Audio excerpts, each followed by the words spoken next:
Hello and welcome. As part of the leadership series, I'm talking tonight with Kelly Drummer. Kelly is the president and CEO of the Tiwahe Foundation, a foundation that's been around not real long here in the Twin Cities since 2009, and there's some history prior to that. I'll have Kelly explain.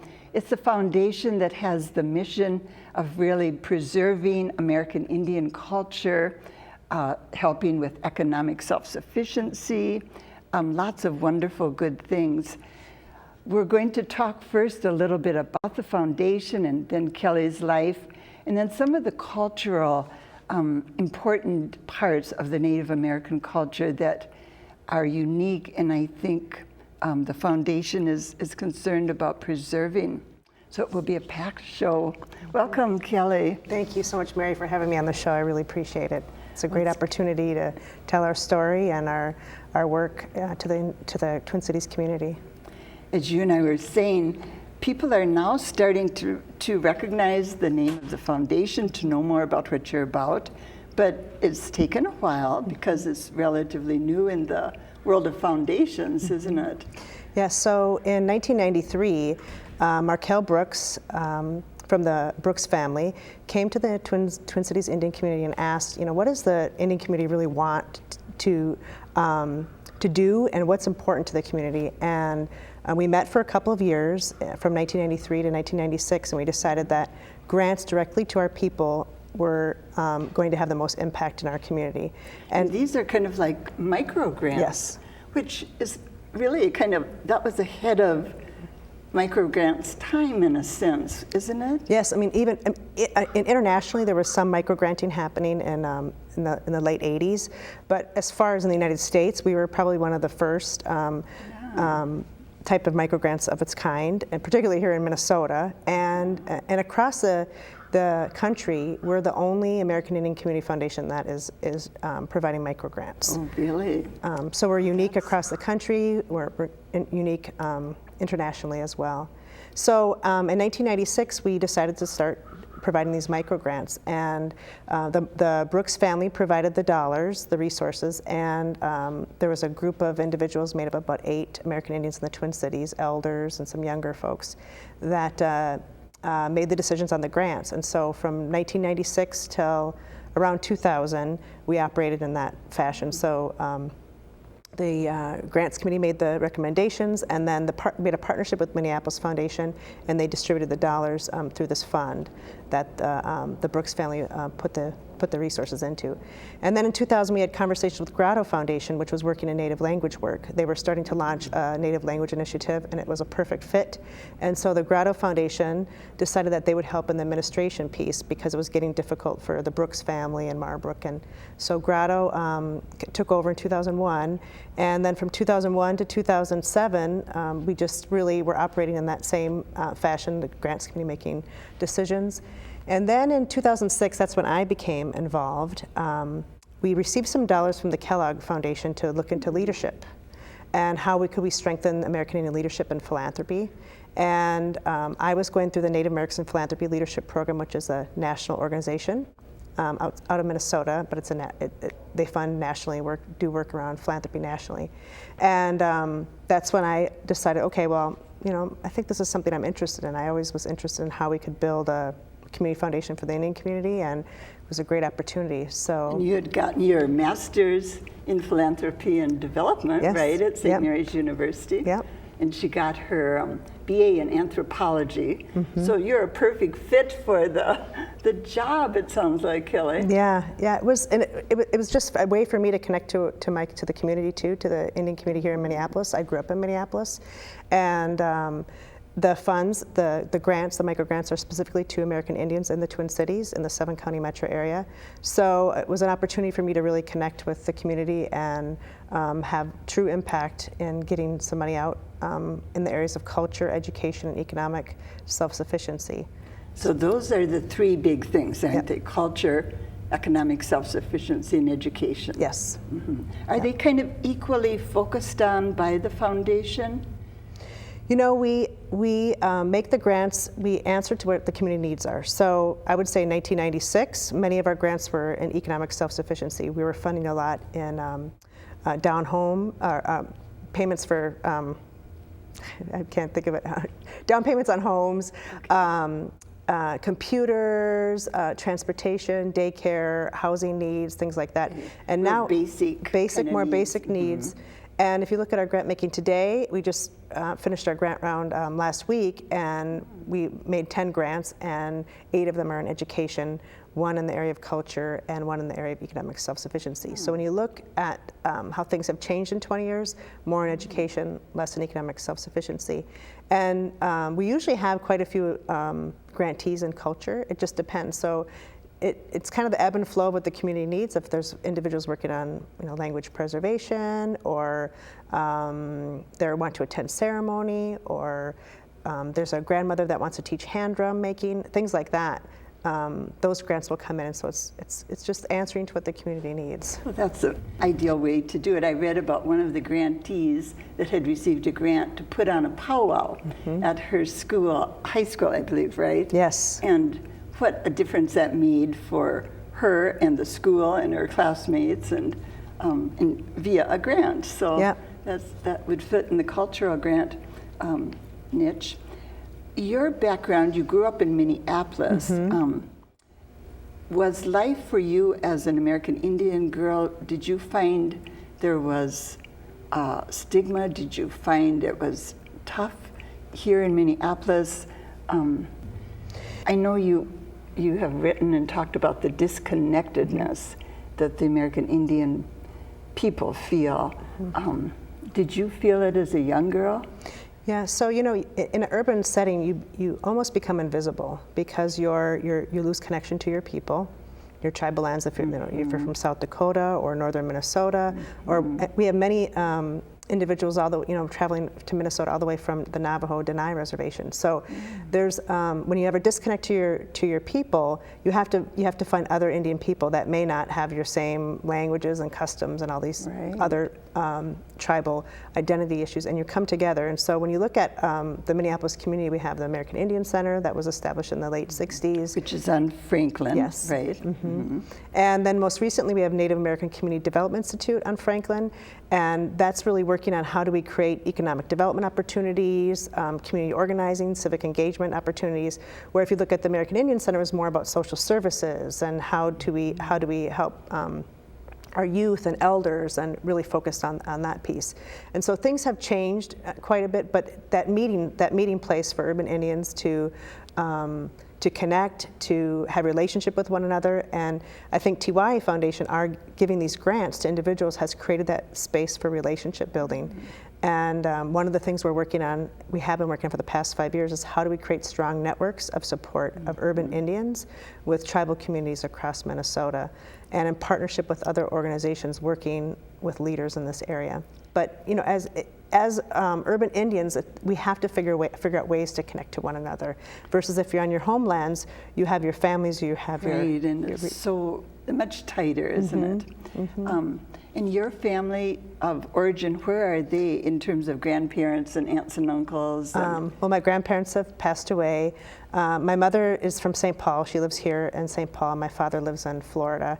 My sister lives in California. Oh, that's right. Many of my cousins are in California. We were a big military family, so spread out all over the country. My mother is the only relative that I have here outside of some of my mom's family still lives here. But I have an uncle in Hayward, Wisconsin. So are you Ojibwe or Chippewa? Lakota from Pine Ridge. Lakota, okay.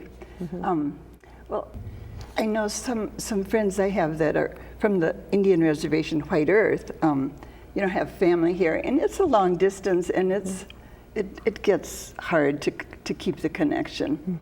So when you have the cultural goal to preserve cultural unique aspects of the people, are there certain parts of the cultural goal that for you are most important? Yes.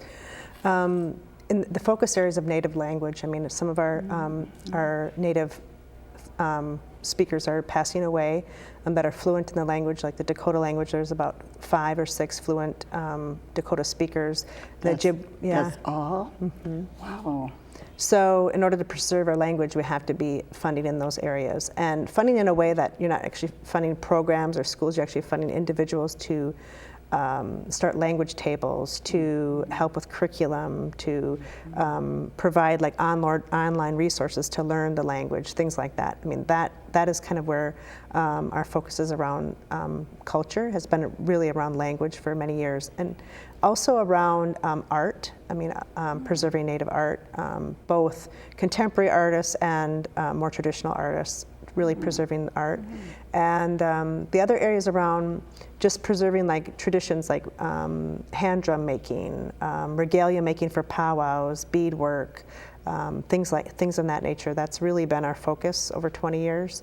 And it's a priority for our community as well, the language, the art, the cultural activities that we need to.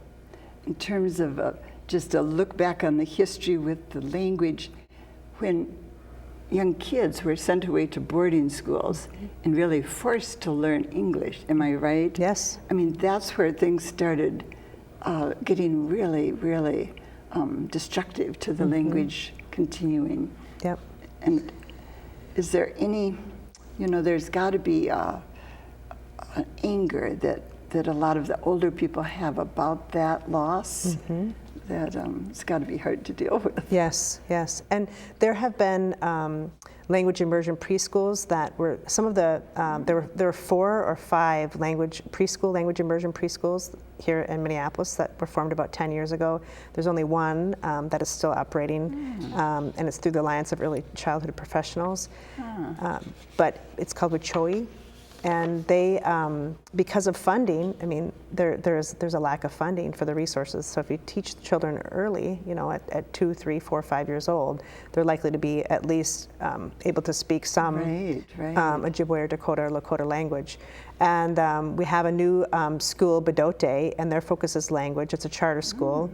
It opened 2 years ago, and they're actually building from K. I think they're probably in up to 3rd grade this year, starting 3rd grade. But it's a language immersion school that many of the community leaders that are involved with Tiwahe Foundations helped to start. Many of the instructors were grantees of Tiwahe Foundation. That's exciting, isn't it? Yeah. So when you look at a lot of our nonprofits or kind of the emerging work that's happening, Tiwahe Foundation grantees, the leaders were part of that work and making that and creating and making that happen. Is it hard as the executive director or president to keep the networking with the other American Indian institutions going so that you're working together, pulling together, not overlapping?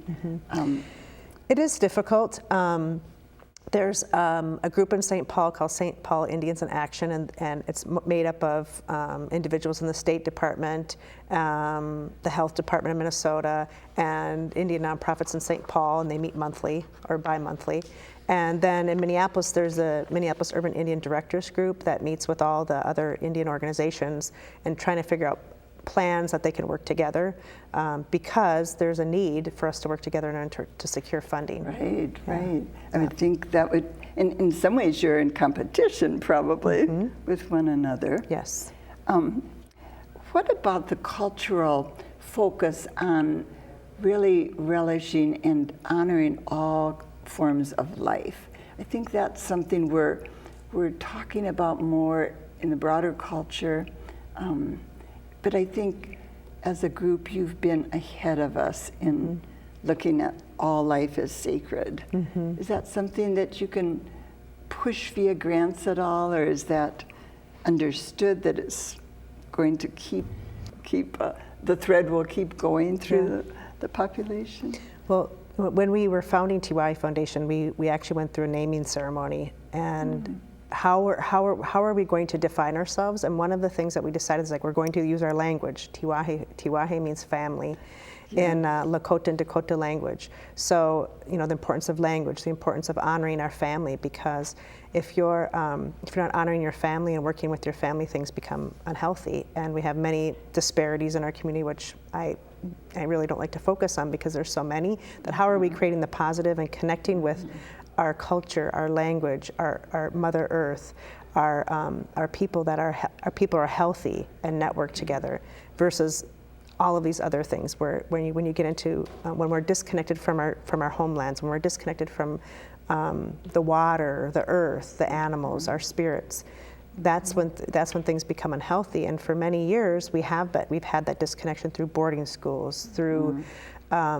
isolation of reservations are very isolating. If you drive through Pine Ridge, it's a very isolated community. Rosebud Reservation, South Dakota, up north, Red Lake. Some of the communities are very isolated. So when you have those things, they're instead of going back to our traditions and looking at how we support one another and support Mother Earth, we are trying to fit into modern American society, and you're always having these clashes.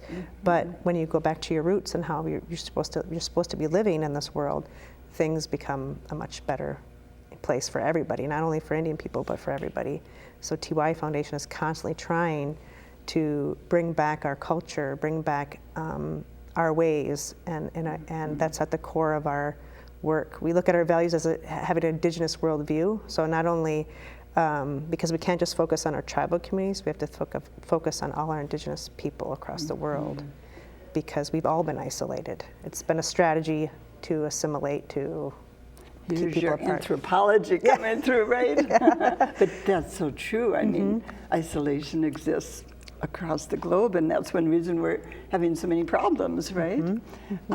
It's got to be hard, though, when you look at the young people who are dropping out of school at higher numbers, alcoholism, suicide, tough things to deal with, and yet are you able to focus on the goals and the solutions in a way that you're not burning out as a leader? So one of the things I always think of is, how are we meeting our people where they need to be met? And one of the things I think philanthropy and federal government, state government, which a lot of our funding is coming from, they're always focusing on fixing. They're not asking the community, what do you really need? What do you want fixed? Yep. So when you look at the educate, at Minneapolis schools was 48% graduation rate this past year. So I mean, it's heartbreaking. But when you look at Tiwahe Foundation, our grants are meeting individuals from, if they want to pursue their GED to their PhD. So when you have a graduation rate of 48% in a certain area, a certain city, you're actually opening up doors by providing money for GED and technical school, or tools to learn a trade, or to create some economic stability for your family. And when you look at individuals that really want to focus on culture, maybe I want to use my knowledge in beadwork to start a small business. Well, we're willing to take that risk and contribute those funds. Maybe an individual wants to buy a camera because they want to get into videography or photography. We're willing to support that. So how are we supporting that entrepreneurial spirit and not having to have everybody fit into that box, which philanthropy tends to pigeonhole Indian people and people of color in general into boxes, and they always want to fix the disparities, but they don't really ask our people what we really need and what we want, what is going to work, So that's a key thing, isn't it, about the Tiwahe Foundation? It sounds like that you're working from within and asking your people. Are you finding that it's hard to measure success? I know there's a push nowadays for nonprofits in general to prove kind of that they're meeting goals, that they're being successful. And yet it sounds like what you're doing is a lot of attitudinal change, a lot of long-term change. Is that a frustration, hard thing as a leader? Yeah. So for the past 5 years, we've been really, as a board, really talking about how do we measure success? How are we really looking at the impact? And I've been working on this to try to figure out a team of people that really wouldn't look at it as like an evaluation, because it's not an evaluation, because how do you evaluate what an individual's success is? If they received money to pursue their GED, and then maybe 10 years later we gave them some money to attend a four-year college. So they completed those degrees. But how do we really know if Tiwahe's money impacted that course of their course of life? So we're looking at it more. I pulled a team together, and we're finally going to start looking at it as like a study and a learning of what we've learned from our people. Because you can't, if you're going to do an evaluation, then it's the outside model. So I've figured out the right group of people that are willing to look at it this way. They have research background, and they're willing to really look at it as a learning and a study of what has, what's worked and what our community wants. So it's been a struggle for me for 5 years. How do you know it works? Paradigm shift then, isn't it, Yes. in terms of how you're going to look at your work and the foundation's work. That's exciting. Yeah. And you feel you've persuaded the board and the powers that be. Yes, yes, and really finding a team that was willing to step out of the box and think about it differently. That this is a learning, it's a study. You can't evaluate what people's success is. They have to tell you what their success has been. It's not. Then it also comes to my mind that another way to look at it is, what would a person's life be like if they hadn't gotten the support, hadn't gotten the grant? And that we never know. Yeah. So it becomes quite gray, doesn't it? Yeah, yeah. And one of the things that we do now, because part of giving and the philosophy around Indigenous giving and receiving is that you have to have a giver and a receiver in order to create the circle of life. There has to be a giver and a receiver. And many times in philanthropy, you're just the giver. You give your grants. Right. The receivers, you never hear the receiver's story in a way that's actually has impact personally. It's always this program or numbers or things like that. It doesn't have a heart or a feeling to it. So in order to give, you have to also receive. So that is something that Tiwahe Foundation has always focused on. So we have these honorings where we bring our grantees together and connect them in a relationship with one another, and they're able to receive their gift. It's not, here's your check and hope you do well. It's how are we building relationships. And you use the phrase, I believe, circle of giving, which is also a real cultural core value, isn't it? Yes. I remember when a friend died who was American Indian, her daughter gave my daughter a ring of her grandmother's. And she said that is part of our tradition, that we give something from the person who's died. And it was just such a lovely tradition. And so the giving and receiving is just a wonderful way to view this, I think, in terms of success. I mean, the strength of the community is if your community is doing well, that means you have a strong leader, someone that's giving. It's not about what I can have or acquire, it's about what I can give away. And so when you look at the giving ceremony, it's called a wopula. It's when you're giving your gifts to the community. When you pass away, you also, it's a giveaway, a wopula, and you are giving your most precious things away to the community, and your family is, because that's to give you honor and to remember you. Otherwise, if you just have these things and nobody's able to share them or see them, your memory and your life, your spirit is gone then. And the giving is done to a broader group than probably my family would think of, right? Yes. Right. Yes. Yep. We just have a few minutes left. Another thing you're working on, I know from reading your website, is building your endowment fund. Yes. And it's a pretty big goal, $6 million. Yes. But you're halfway there, right? Yes, we are. Wonderful. Yep, and it's through many partnerships with foundations and individual donors that have stepped up and said, we want to give to something that's really impacting individuals. And it's been a long road for me. I mean, 10 years ago we started planning it, and now we're at the halfway mark. We hope to raise the entire $6 million by the end of 2017. Okay, so in less than 2 years. You see the end of the period coming up fast? Yes. Okay, well, that's good to know. We're going to put your website up and a phone number. And I think the phone number gets directly to you, Kelly, right? Yep. So let's do that before I forget, and then we have a minute maybe for one more question. So if you would like to learn more about the Tiwahe Foundation, you can go to tiwahefoundation.org. Very simple. And the phone number is 612-722-0945. And that will get you right to Kelly Drummer. Well, is there one, in 40 seconds here, one misconception that you think you would like to address about the foundation's work or about the Native American population here in Minnesota that we should all hear?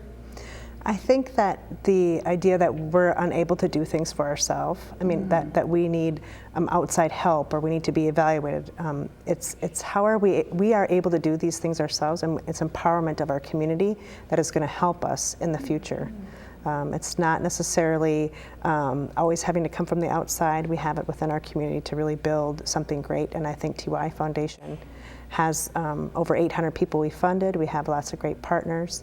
And we're going to be kind of the new way of doing philanthropy across Indian country and maybe other communities as well. So yeah, the micro grant approach is wonderful. And the average grant, Kelly, it's not huge, but it's a real $2,500. $2,500. Yep. So that makes a lot of things possible, doesn't it?